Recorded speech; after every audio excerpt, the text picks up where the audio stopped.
More of the Zach Gelb Show on Fox Sports 920 The Jersey. Welcome back in. 5:15 is the time here in the Princeton Orthopedic Associates studios. We'll see what the Eagles do on Sunday against the Redskins. Because I'll tell you, at home at Lincoln Financial Field, if you give that lack of effort that you saw on Sunday in Cincinnati, these fans will get on you in a second, and it will be well-deserved. Someone that does a great job covering the Birds for a very long time for the Delaware News Journal is Martin Frank, and he's kind enough to hop on board with us for a few minutes right now. Martin, Zach Gelb, appreciate a few minutes, and how are you? I'm doing pretty well. What about yourself? I'm doing great. Just another day in paradise here at Fox Sports 920 The Jersey. I talk sports for a living, so it's great as you know it with the job that you do for the Delaware News Journal covering the Eagles for a long time. Okay, let's get into the big story. Doug Peterson on Monday said the team in the final question in the press conference had a lack of effort with some players. How have the players been reacting to the comments by the head coach? Well, we haven't had a chance to ask them yet because they weren't available Monday or Tuesday. But that will be a big topic of conversation on Wednesday. Yeah, I mean, it's something that was pretty evident, though, in the game. I mean, you saw a couple of instances, one with Zach Ertz kind of stepping out of the way of a block, you know, when Carson Wentz was kind of running towards the sideline and Vontaze Perfect was coming like right at him and kind of stepped out. You know, that wasn't a good look. And then, you know, you can point to Rodney McLeod in the end zone on Jeremy Ho's 2-yard run. He didn't really seem like he made a whole lot of effort to try to stop him. That was something like the offense, you know, the coordinators talked about today, and they kind of defended both of those players, saying, you know, Wentz obviously was going out of bounds, so, you know, what was the point? And as far as McLeod was concerned, he was kind of told to, like, watch for the outside, and, you know, they ran the ball up the middle, and he was kind of caught flat-footed, so. We've seen Jim Schwartz's personality here in Philadelphia, and I was a little bit surprised today when I saw that press conference and heard him defend Rodney McLeod. Were you at all taken back and surprised by that? A little bit. I mean, you know, the coach, in a way, has to stand up for his players. I mean, it would kind of be a bad look for him to, you know, call out one player in particular. And, you know, they still have 4 games left to play, too. And, you know, you want to, like, end on a good note and everything like that. So I'm not totally surprised that he defended, you know, Rodney McLeod. And, you know, because, I mean, there were obviously other plays and other players who, you know, took some plays off and stuff. I mean, you can point, you know, to the defensive line, which hasn't had a sack in 2 games. You can point to the offense, you know, the receivers who can't get open and stuff like that. I mean, it's all kind of falling apart at once, you know, and that's kind of a bad look for everybody. For these final 4 games, we know this team's not making the playoffs. That's clear. That dream went out the window when they didn't show up for the game against Green Bay. How does this coaching staff, though, and I know a lot of it's on the players. The players, they ultimately determine if they have the effort or not. How do they try to put these players to get them motivated for these final 4 games? Or do you think we're going to continue to see similar what we've seen in the last 2 weeks? Well, I mean, you know, a lot of these guys are playing for jobs. I mean, you know, that's the one thing. I mean, like one of the things Doug Peterson said yesterday is he was told by Jeffrey Lurie and Howie Roseman that he's coming back next year. So he kind of has, you know, the upper hand. And, you know, he can tell the players, like, listen, if you guys want to come back, you better show some effort or, you know, we're going to make some changes. You know, and we're not talking about, like, you know, the perception is that the Eagles are a young team and stuff, but they have a lot of veterans on the team. And, you know, you can make moves in the off season. I mean, you can let guys go and bring in new guys and stuff, and maybe that's the way they're headed. I mean, if it doesn't turn around over these last 4 games. I mean, if you remember, I think 2011, Andy Reid, like they went into the final 4 games at 4-8, and they won all 4 games, and that saved Andy Reid's job. You know, gave him another year and everything like that. And, you know, maybe, you know, the fact that Peterson knows he's coming back and, you know, he can kind of hold that over the players, like, you know, play hard or else. It's been a disaster, I think, from the coaching perspective this year. There's a lot of games where you could question the decisions.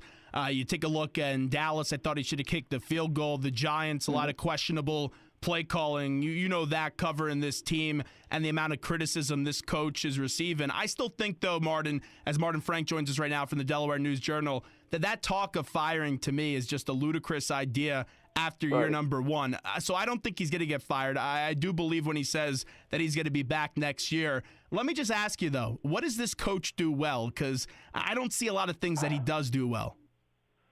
Well, I mean, the strength of him and, offensive coordinator Frank Reich is the fact that they were both former NFL quarterbacks. And here the Eagles have a prize rookie in Carson Wentz. And, they're going to be judged ultimately on how well Wentz develops. Now, you can obviously make the argument that Wentz is kind of struggling and regressing from early in the season, and that's on the coaches. I mean, they have to turn this around for Wentz. They have to give him a good feeling, going into the offseason. Now, Wentz has done a lot of things well, obviously, but, the last few games have not been good for him, and you can make the argument that his receivers are not very good. You can make the argument that offensive line's been shuffled around, the running backs, injuries to Ryan Matthews and stuff like that. But, yeah, I mean, they're going to be judged on how well Wentz develops. And if he does not develop into a franchise quarterback within the next year or two, then those guys are going to be gone. I mean, it's as simple as that. The defense, Peterson pretty much leaves that in the hands of Jim Schwartz, so he doesn't really have a whole lot to do with it. I mean, I think his job, first and foremost, comes down to making Carson Wentz into a franchise quarterback. Yeah, no question. That's what's ultimately going to determine the state of the franchise, and then Howie Roseman needs to surround this team with talent, because we hear there's a lot of holes. Makeshift offensive line right now, poor wide receivers. We know that. The run game has not been strong this year.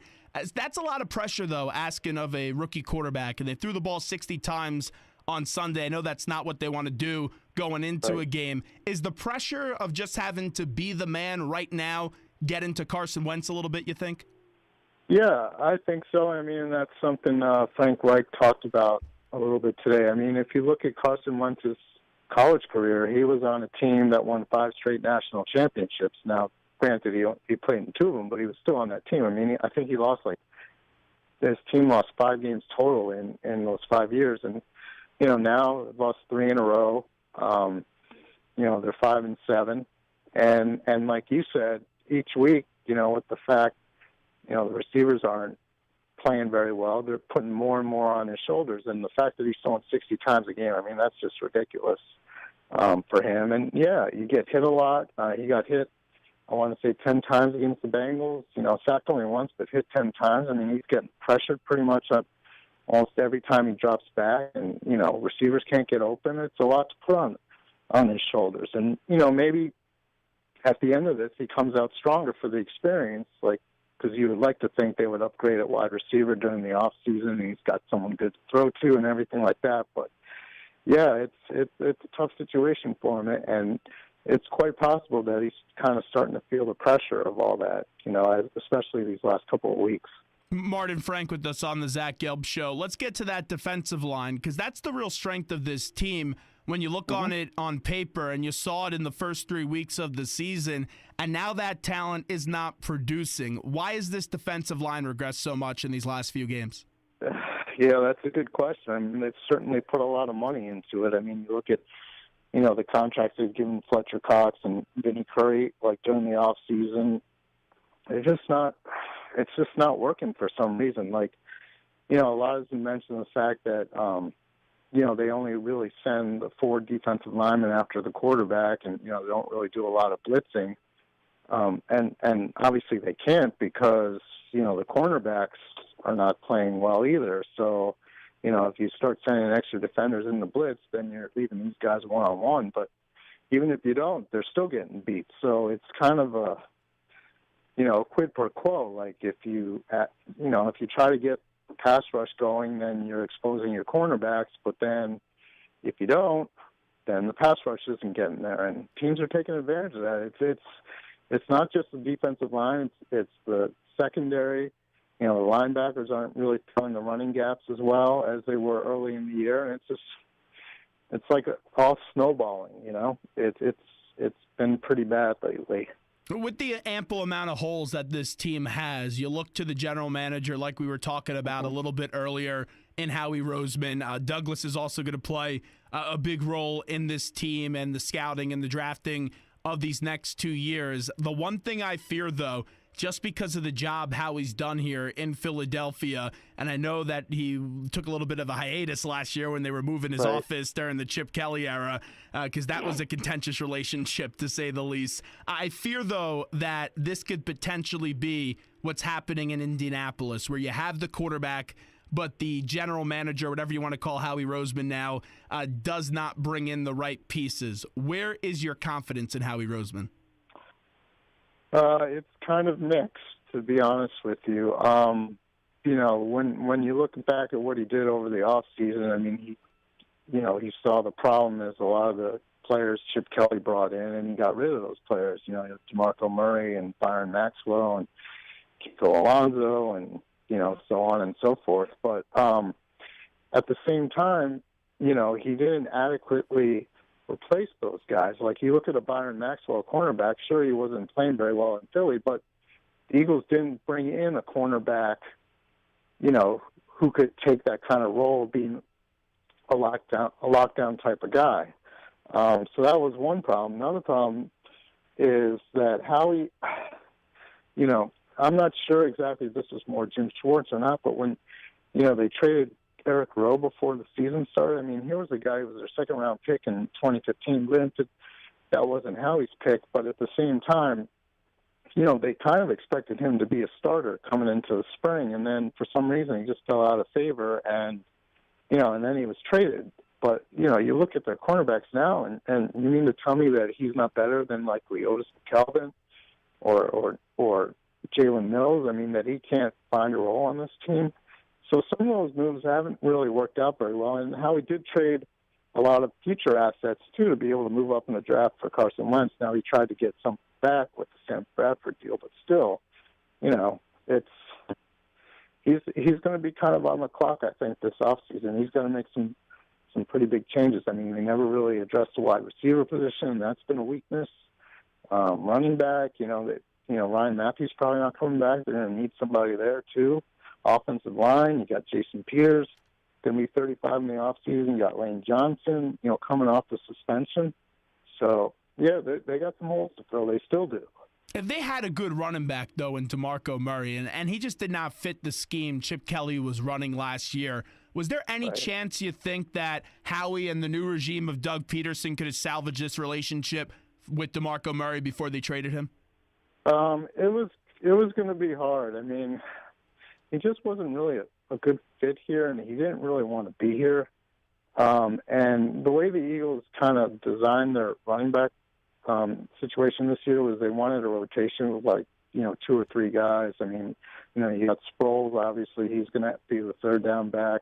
They drafted Wendell Smallwood. They want him to get some carries and stuff. And it just, DeMarco Murray last year did not want to be any part of a rotation. He wanted to be, he wanted to carry the ball every time. And I think that would still be the case this year. I mean, looking back on it, obviously DeMarco is over 1,000 yards and he's playing pretty well in Tennessee and everything like that. Sure, they could have used that, but I don't know if they would have gotten that. You know what I'm saying? No, I get what you're saying. So you look at this roster, though. Darren Sproles, older. Ryan Matthews probably not going to be back next year. You look at the youth and the draft pick they had this year in Wendell Smallwood. Low risk, high reward. How do you evaluate Wendell Smallwood, and what type of back do you think he could be in the future? Well, I would think these last 2 games were kind of a good indication because Ryan Matthews was out and Wendell was the main lead running back or whatever, and he really didn't get it done. I mean, he had 8 carries against the Bengals and 19 yards, and that was all in the first half. And then the Eagles fell behind, and they didn't really run the ball much in the second half, obviously, as Carson Wentz threw 60 times. So he didn't really do anything to kind of say, oh, yeah, this is our guy going forward. I mean, I think they still need to bring in another back. I mean, obviously it's not going to be Ryan Matthews, but it needs to be somebody. And, maybe it can work in a rotation situation like they plan to, but they definitely need somebody else. I don't think they can go into next season with just Smallwood and and Sproles as the two running backs. And last one for Martin Frank, who joins us right now on the Zach Gelb Show from the Delaware News Journal. Does a great job covering the Eagles for a very long time. Let's get to this game on Sunday against the Redskins. I'm going to ask you the million-dollar question. We don't know what team's going to show up. What team do you think shows up on Sunday, Martin?